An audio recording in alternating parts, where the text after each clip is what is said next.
and healthy looking skin. Today we are going to delve into the conversation of a problem skin, and I believe that there are millions of people struggling with problem skin all across the world. But let's come back to Uganda. There are many people that have eczema, that have acne prone skin, that have hyperpigmentation and many other skin issues. And to have this conversation with me is also a skin specialist. Sorry, I was going to say skincare, but he's a skin specialist, and he seems to be really well versed with anything and everything skin. Now, my name is Olive Monica Najuma, and I'm going to be having this conversation with Dr. Stephen Mukisa from Steve Skin Clinic. There are so many S's. Good morning. Good morning to you. How are you? Awesome. Yeah, you must be awesome because you also have a nice skin, so I envy you. Well, millions of people struggle with problem skin. Yeah, sure. Some people, I'll give you an example, acne. I have an acne prone skin, and I've struggled with acne personally from when I was around 14 to this day. I have to spend a big chunk of money for my skin to look the way it does. But then, I see that, for lack of a better word, sometimes in Kavya Kajanja, because when still it comes to acne, people have even worse acne. I know, yeah. And it comes in different versions and phases. Sure. There are different types of acne. Maybe that's where we should start our conversation. What makes some people be acne prone for probably their entire life, and then others just through their youth, and then it is done, and then others it is almost cancerous. Yes. All right. What causes acne is a number of things. And when you're younger, like you said, you started having acne around 15, 14? Yes. All right. Now, usually that's the acne that is induced, hormonal-induced acne. Hormonal-induced acne is because of the changes that are going on during puberty, and you're growing, you know, your breasts are forming and things like that. So a lot of hormonal activity happens. And because of that, the glands end up producing too much oil. And when they produce, they become hyperactive. When they produce too much oil, you start getting an infection. There is a bacteria called P. acnes bacteria. That is the bacteria that causes acne. Okay, so now when the P. acnes bacteria gets to live on your skin, it starts to feast on the oil. It eats the oil. Okay, when it eats the oil, remember it's burrowed into your pore. Okay, when it eats the oil, just like you eat and then you go to the, you know, to the number 2, it eats and then secretes a toxin. That toxin gets the oil to become pus. Okay, when the oil becomes pus, now you're like, now I have a zit, I have a pimple, I have acne, and you're trying to pinch. Okay, and now pop. Now, when you pinch it, there is also one other problem, is that the type of bacteria that causes acne, that pus-forming bacteria, is a kind that it does not move itself. You have to move it by yourself. So with the help of your fingers, you move it from one pore to another. Or you push it deeper into the underlying layers of the skin. And then when that happens, you find now you have a new type of acne, which is harder to fix. It's called the acne excori. Now, when it comes to acne excori, it's something completely different. It means that now, where you pinched one piece of acne, now you have 2. You've spread. They've spread. Where you pinched 2, you have 4. Where you had 4, you have 8. So when you do the math, it's very easy for you to go from one pimple to a whole face full of acne, acne infested, mainly because you've done the pinching. So for most people, the reason why their acne continues throughout is mainly because it started as a hormonal problem, just like the kind of acne that you get when you're having your periods. Yes. Okay, it comes as 1 probably, but when you pinch it and spread it, now you have 2. And then you pinch the 2, now you have 4. before you know it, you have a whole face. But most of the times, when you don't touch it, okay, like most people, oh, I know it's just because of my periods. It will go. I know it's just because of stress, because also stress causes hormonal fluctuations. And you're like, okay, now it's just because of my stress. I know it will go, you know? Like I have one right here. I had one right here at the beginning. It's disappearing. That's a stress pimple. That's a stress pimple. And they have a tendency of positioning themselves in areas where they have to be seen. Like I'm here, I came. Exactly, exactly. And you know, and the most important thing is to know exactly where you're getting it and make sure you don't touch it. Because you touch it, you're spreading it. Okay. Most people think acne is like you know, the inconsistencies in wood. So you think when you get sandpaper, you scrub it off. They think, okay, I have acne, I need scrub to get rid of this acne. Unknowingly, you're spreading the acne even more because now you're rupturing it. You're spreading it in pores where there was no acne, and now the whole face has acne. Or you go to a place and then they are trying to fix your skin. Probably you've gone to a spa, and then they start. Now we are doing an extraction. Oh my goodness! They start extracting popping. And they start popping the pimples. Now you're spreading them to other areas too. That's why at our clinic we discourage people who do the popping of the acne, mainly because it makes it very impossible to treat. Because after popping it, okay, now there are two things that are going to happen. You're pinching the pimple that is going to rupture. Now you're going to spread the pimples from either underneath the skin or on top of the skin. If you spread them from underneath the skin, you're going to have comedogenic acne, you have cystic acne. Now you're having more acne problems, okay? Because there are certain pimples that you're not going to be able to see.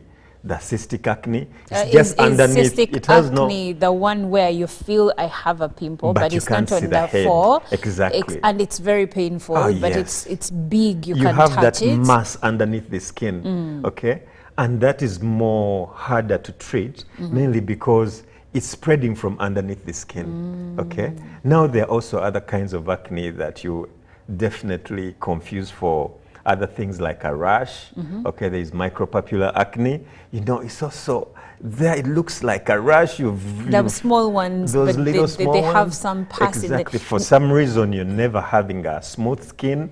That is the micropapular acne. So basically, the key to fixing skin that has acne is knowing exactly what you're fixing. Okay. First of all, people have to know that acne is caused by bacteria. Yeah. Once you know it's caused by bacteria, and now you know what you're going to do with bacteria. During COVID, we were dealing with a virus. We knew, okay, don't touch your soft parts. Don't touch your soft parts, okay? Don't, sanitize all the time. You should treat it the same way. Wash your hands. Wash your hands. Yes. Don't touch your face when you have acne. Because now, the hands are going to start spreading it all over, okay? Don't share makeup. Makeup brushes. Makeup brushes. Most of the ladies say, okay, now we have a face upbeat. Okay, probably you're in the studio too. And they're like, okay, you have one makeup artist who uses the same brushes. They've used one brush on a person who had acne and then another person who doesn't have. But they're doctor, spreading bacteria isn't that from one trouble now? Because we go for face beats. The face card has to, Exactly. Now, when you go for a face beat, just know you're going to go to a face beat, and then after you're going to look for me. I'm very easy to find. I'm just Impala House, Kimathi Avenue. Yes. You see a black signpost with Steve Skin Clinic. That's where I am. And you can be able to say, okay, now I've gone for this, but I know what is going to come. Maybe worse. So come, and then we prevent an outbreak from happening. So now, Dr. Steve, there is with headaches, Yeah. they normally tell us, Yeah. if you have a headache and you feel it from here, Yes. this is the problem. Yes. If you feel it from here, Yeah. this is the problem. Yeah. So when it comes to acne, there is acne that comes around here. There is acne that comes on the jaws. There is acne that comes here. Then we have the chest and back acne. How do we distinguish these types of acne? There is hormonal acne. There is acne you get when you're just a young puberty adolescence. Then there is me, beyond all those stages, and I sometimes get it here. There is acne you get because of stress. So how do I distinguish all of these types, or how do I know the type of acne that I have? Yeah, okay. Now there's also what they call the acne face mapping. Now with the acne face mapping, it's basically an educated guess that you have to make based on experience and the way you note things up. Okay. Now, for instance, most of the acne that you get around the jawline, somebody comes to me and says, I have acne, and you're thinking, okay, now, from the position of the acne around the jawline, that is hormonal acne. And you're like, okay, now the acne around the forehead, that's also hormonal acne. And you're like, now acne around the cheek area, yeah? And you're thinking, okay, now this is due to sebaceous glands that are hyperactive, because most people have more active sebaceous glands around the cheek area. So you're like, okay, now this is due to Can we speak English? Better understand what you're saying. Okay, now basically when I say hypersebaceous glands. Yes. Sebum, I mean the oil that you have on the skin, and then hyper is just too much. Okay, now let's say too much oil. Glands that produce too much oil. Okay, now when you have glands that produce too much oil around the cheek area, that means that you definitely have more acne around that side. So basically, the acne mapping just gives us an educated guess. And you're thinking, okay, now where am I going to start? Okay, because now when you're treating acne, you're thinking, okay, now you don't want to treat it only symptomatically. You don't want to treat it only with what you're seeing. You also want to find the underlying cause, because the key to fixing it is knowing the underlying cause and fixing the underlying trigger. Okay, the trigger could be hormonal. Now, if it's hormonal, what hormone is causing this? Okay, what is causing the hormonal surges? Is it the birth control pill? So you ask, okay, say, no, I'm not on any. When did you last get onto a birth control? Oh, probably about 2 months ago, 3 months ago. And then you know, okay, now possibility hormonal acne. And you're like, what am I going to do? There are lots of things that you can do to help to balance up the hormones. Okay, natural things, like you could use, I love using glutathione for balancing up hormones, mainly because it's a super antioxidant. Okay, super antioxidant in a way that it's the only antioxidant that can be produced by the body, is produced through the liver, and then at the same time you can get it through supplements. Okay, and most people have actually overused theirs because, and we are gonna get to that one.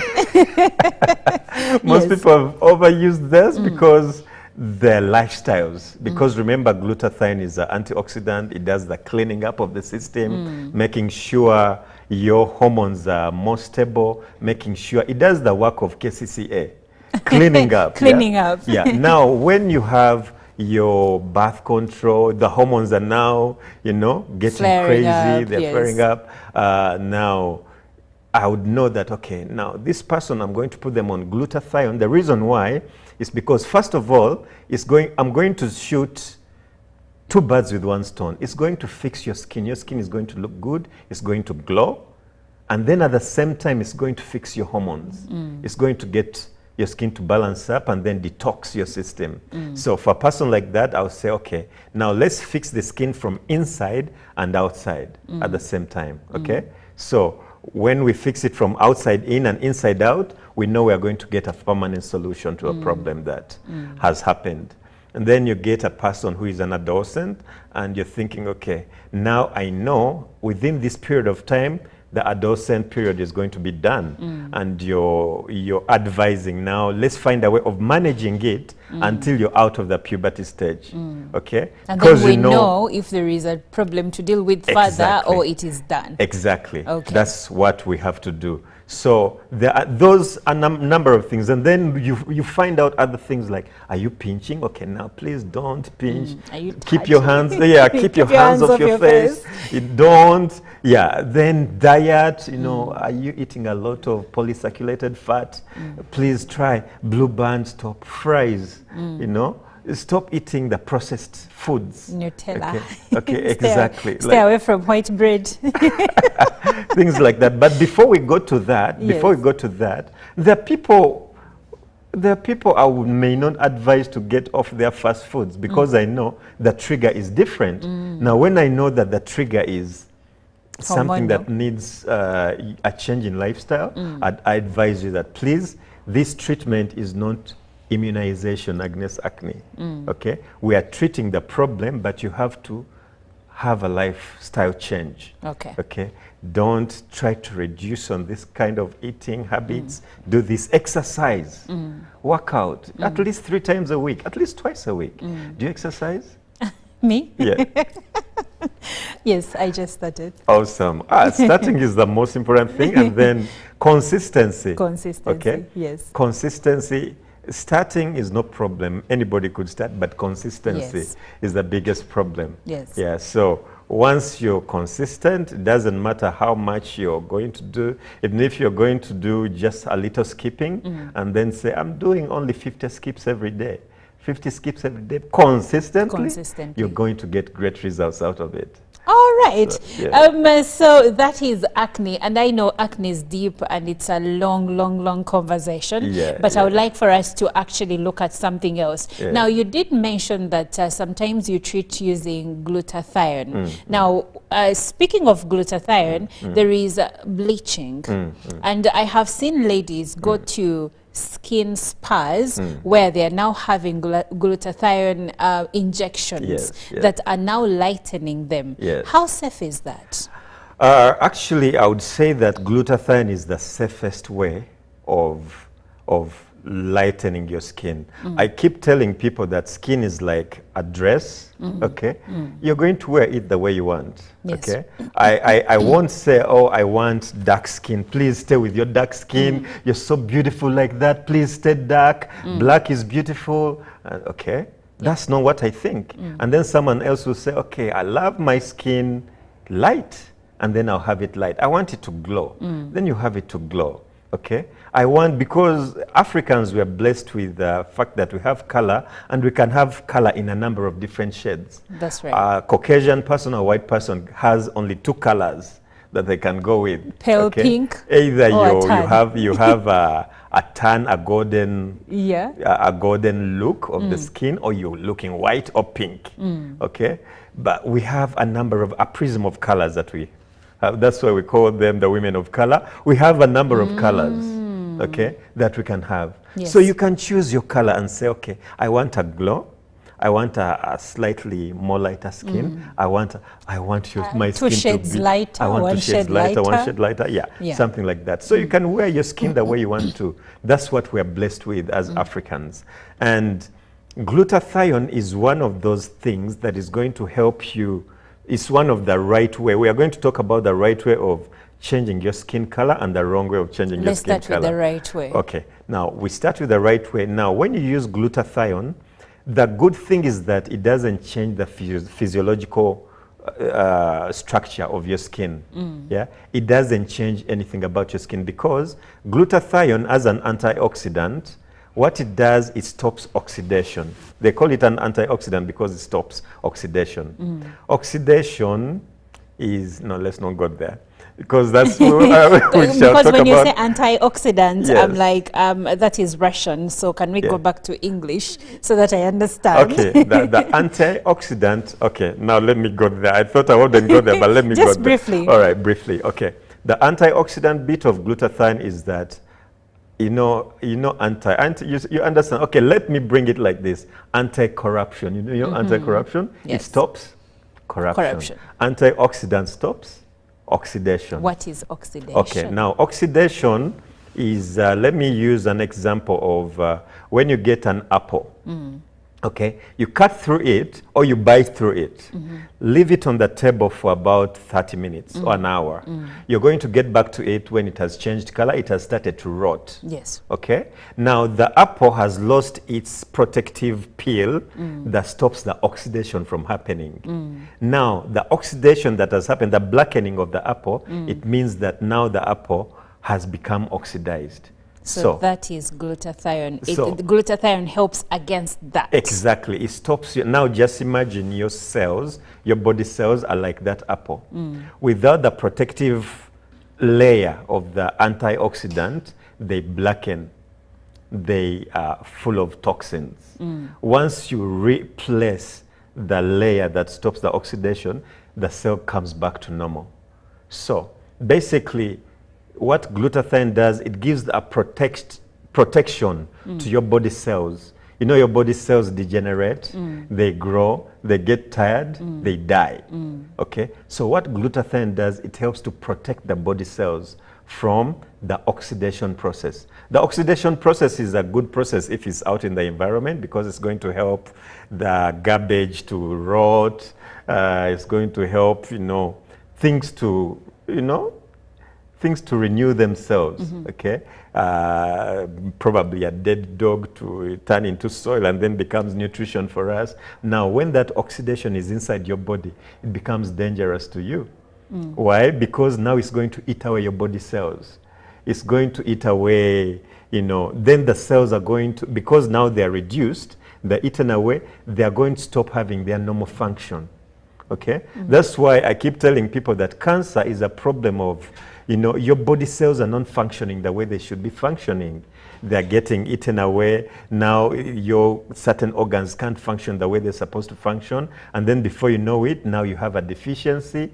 Now when you have a deficiency, the body is going to overproduce what you think you have. And then a specialist is going to say, now we have too much of this, let's reduce it so that it's in its normal size. So now, since glutathione is, and the injections, you say they're safe. Yes. When do they become unsafe? Okay. Now, they will become unsafe if it's done, if from the source, okay? If you're not having a trusted source of the glutathione, because just like anything that is good, anything that is good is going to be abused. It's going to be abused by counterfeits. It's going to be abused by a number of things. Now, if you get your counterfeit glutathione and someone calls it glutathione, and then it's mixed with other chemicals that are very unsafe, it's going to be unsafe because you're thinking you're getting glutathione IV, but actually you're not getting glutathione IV. You're getting something else. Just yes. like the people who go for BBLs and get something totally different. It's also possible that someone will go for a BBL and get something completely different, mainly because they've gone to a person who is unexperienced, not experienced at all.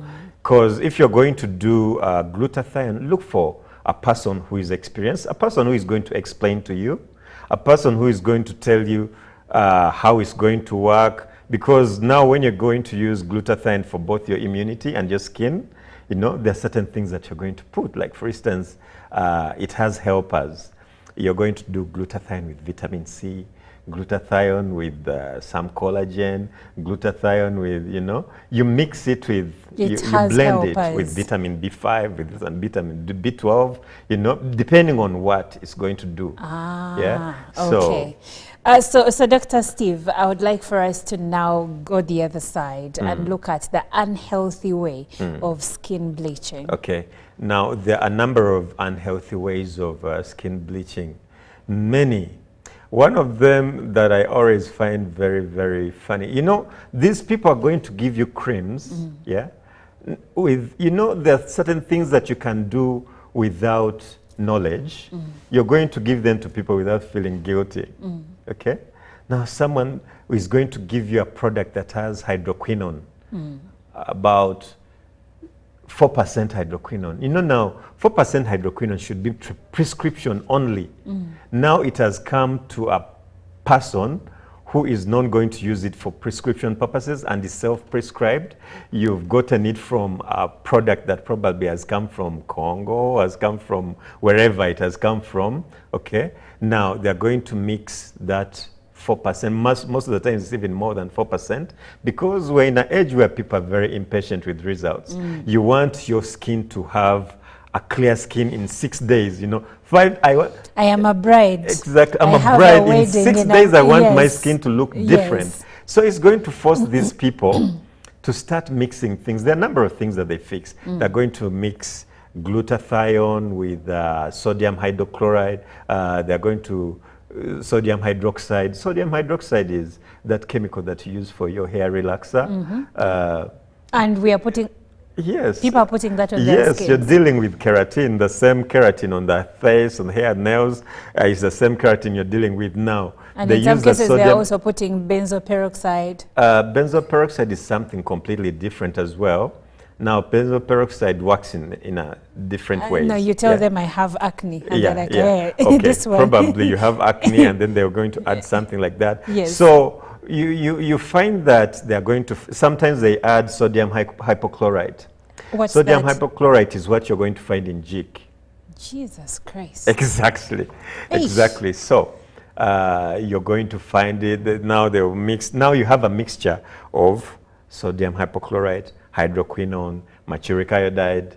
They're going to also add a corticosteroid. What's that? A corticosteroid, they're steroid chemicals, and they have, one of their side effects of using a corticosteroid is going to lighten your skin, because that's one of the side effects. So they put it in there for the effect of the side effect or that they want, yeah, the lightening bit of it, yes, because it's going to lighten your skin, okay? But it has worse side effects. It's going to lighten your skin. It's going to thin your skin as well. When it thins your skin cannot stretch anymore, okay? Because it's now too thin. So in case of an accident, yes, you so you cannot get be stretch marks. You get stretch marks. The skin has thinned up. Or are those the ladies sometimes you see with stretch marks that are like scars? When you see stretch marks, just know probably there is a steroid that has been used, because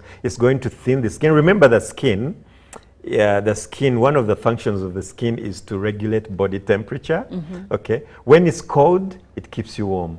When it's hot, it cools you up, okay? Now, for people with very thin skin that have used steroids for such a long time, remember, steroids also get into the bloodstream, and you get high blood pressure out of it. If you're wondering why so many people, young girls, have high blood pressure, okay? Oh, wow, look at their skin. They're hypertensive. It's because of the steroids. They seep through the skin, and then they get into their bloodstream. And then you're going to have people, many people have high blood pressure, they're hypertensive, and you wonder why. It's because of these steroids, okay? So apart from causing those other problems, they're going to cause discoloration problems, lots of problems that come with... Discoloration problems, are you referring to what in Uganda we call things like namakula? Yeah, namakula is one of those things. Skin reddening. Yes. It doesn't start only with skin reddening. Skin reddening is just a step towards a worse steps. Okay. Like, for instance, if you're going to have, probably now, you've used a bleaching product and your skin is now very thin. Now it's very thin. Remember, the skin it has protection. It protects your internal organs. On top of that, you have the melanin. The melanin filters UV light so that the UV light doesn't harm your inner organs, okay? Now, with your bleaching, you've removed the melanin. Remember, when you use glutathione, you don't remove the melanin. You change the color of melanin. So you still have the melanin that's filtering the UV light, but the color has changed, because melanin comes in a number of different colors. Yes. You have yellow melanin, red melanin, dark brown melanin. That's why some people can be all light-skinned, but someone looks yellow, the other looks pink, the other looks brown, but they're all light-skinned. Exactly. So because of that, you find that now glutathione is going to change the color of your melanin. The problem with bleaching is that it's going to remove color out of your skin completely. What are the adverse effects of bleaching? There's so many. We've just been talking about them. Yeah, the others. Like the systemic problems. You're going to get hypertensive. You're going to get cancer is one of those things. Melanoma. Yeah. Though there are lots of other things that cause melanoma, but melanoma is one of those problems. And then it's so sad. Most people don't know what to do.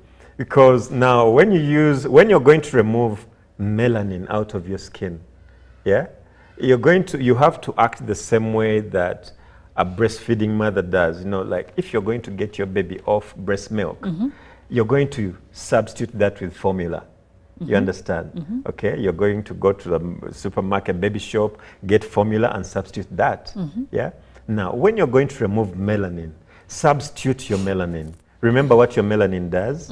It filters UV light so that it doesn't harm your skin. Use a sunscreen. A sunscreen is your substitute melanin. Okay? So in any case, if you want to glow, even just a little bit, and you think now you have a lot of melanin and you want to reduce a little bit of your melanin, substitute it. Substitute it with a sunscreen. Wear sunscreen all the time. But even, doctor, even us who do not bleach or do anything to lighten, all of us, dark-skinned, light-skinned, we are advised to wear sunscreen. It's very, very advisable for you to wear sunscreen, mainly because the sun has a number of UV light, yeah? There is the UVA, the aging rays of the sun, the UVB, the burning rays of the sun, the UVC, carcinogenic rays of the sun, they cause cancer. So basically you have to protect yourself against the UV radiation. And apart from that, the sun is heat. The skin is protein. If you're a good cook, you should know that heat causes protein to, first of all, when you get a kilo of meat and put it in a saucepan, the first thing that happens, it changes color. Yes. Why? Because of heat. The same thing is going to happen to your skin. Then it shrinks. Exactly. Then it shrinks. Yes. The same thing is going to happen to your skin. Okay. The meat that looked smooth is going to wrinkle up. That's why. Is that why sunscreen is also, for some skin specialists or dermatologists also like to call it an anti-aging product? Exactly. It's an anti-aging product because it filters the UVA rays that may cause your skin to age. It filters the UVB rays that may cause your skin to have hyperpigmentation. Okay? Because when you're out in the sun, have you ever wondered why most people, their foreheads are darker and then their cheek area is lighter? Then their chin That's right. Because the first part of the skin that the UV rays get in contact with is your forehead. Now, sorry for those who have, like protruding foreheads, because the first thing that the UV light is going to heat is your protruding forehead. Now, before we move on to something else, Doctor, still on sunscreen. There are many people who believe that when I stay indoors, I don't have to wear sunscreen because I'm protected by the roof of the house. What do you have to say about that? Yes, now the problem is that most people actually are confusing UV radiation with sunlight. Okay? Sunlight is completely different from UV radiation. UV radiation are rays. There is radiation. It will radiate through, it will bounce off glass and get to you. It will bounce off, smooth surfaces and still get to you. So even when you're inside the house, as long as light gets to you, that means the radiation gets to you. Okay? So you must wear sunscreen. So you must wear your sunscreen even when it's raining. Even when it's raining, when you're in the car, when you're out, wear sunscreen. And then it's also very important to know that sunscreen protection wears out. Okay? So you must so you have to reapply That's protection. Where I struggle. Okay? Reapply protection every after 2 hours, every after 3 hours, reapply. Move with your sunscreen in the bag. Or alternatively, have 2 sunscreens. Have one that you're going to have in your office, and then have one that's going to be in your car. Okay, so when you're in your do you car, know the cost remember, of sunscreen? I know sunscreen is quite expensive, but Yeah. it becomes cheaper in the long run because now when you have your sunscreen, it means you're not going to spend on collagen. Okay? Oh. You know collagen is not cheap as well. It's not. Okay? And remember, collagen is most of the times is synthetic. You know, you're going to either use the bovine collagen, the one from cows, you're going to use porcine collagen from pigs, or you're going to use fish collagen, or you're going to use the plant collagen. So it depends on the collagen, but none of all that collagen is very close to your DNA. So you're not sure whether your body is going to take up the collagen or not. That's why I always advise people to do collagen banking. There's also what they call collagen banking. Yeah? Now, collagen banking is a system whereby you make sure you have more collagen than what your skin is going to take. Like for instance, between the late 20s should be about between 26 and 28, 27. Yeah, your skin loses about 1.8 collagen, 1.8% of collagen every year. Okay, collagen is what makes our skins tight. Exactly. So collagen, the more you lose it, the looser the skin becomes. Yes. Collagen, I call it the super glue of the skin. It keeps the skin together. Okay. Now, between 26, 27, 28, you're losing about 1.8% of collagen. Now you're getting into your 30s. You get into your 30s, between 30 and 40, you're losing 2% of collagen every year. Now just imagine 31, you're losing 2%. 32, another 2%. 33. So in between 30 and 40, you'd have lost what? How much would you have lost? A lot. About 20% Yes. of your collagen. That means you had about, you had a lot of collagen. Now you've lost about 20%. That means you have only about 80% of your collagen. You're aging, my friend. Okay? You're aging. Now, after your 40, you're getting 40 to your 50s, you're losing about 30% every year. Now, that means by the time you're 50, you're a very old woman. Okay, now you're scaring me, doctor. But the conversation on skin, I believe it's one we need to have because most people don't know the problems with their skin and how to handle. Even those with nice skins don't know when to start taking care of their skin so that they do not now expose them to early aging. They don't know things like retinol and whatnot. But we are not going to have that conversation right now because time is of the essence. I would like to hear your parting shots. All right. What I'm trying to say right now is it's a very good thing for you to take care of your skin because you wear your skin, you live with your skin is what the people meet first before they actually meet you, okay? And it does a lot to your self-esteem, okay? Now, we just don't have enough time to talk about all these skin things, but you can still find me at Impala House. Impala House is opposite KCCA. KCCA, the headquarters, that's Impala House. You see a black signpost with a big S.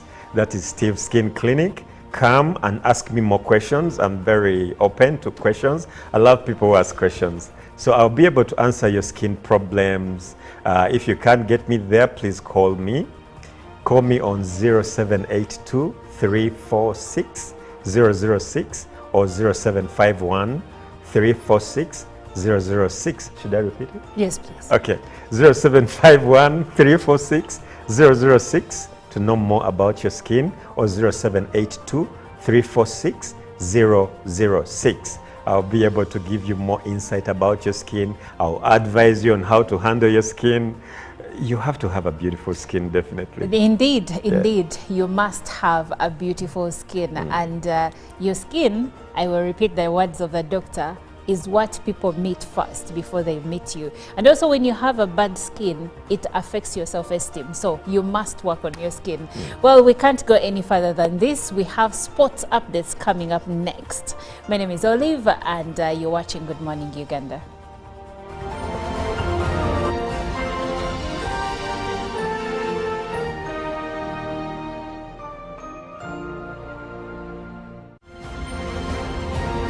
Live from UPC Studios in Kampala, this is Good Morning Uganda.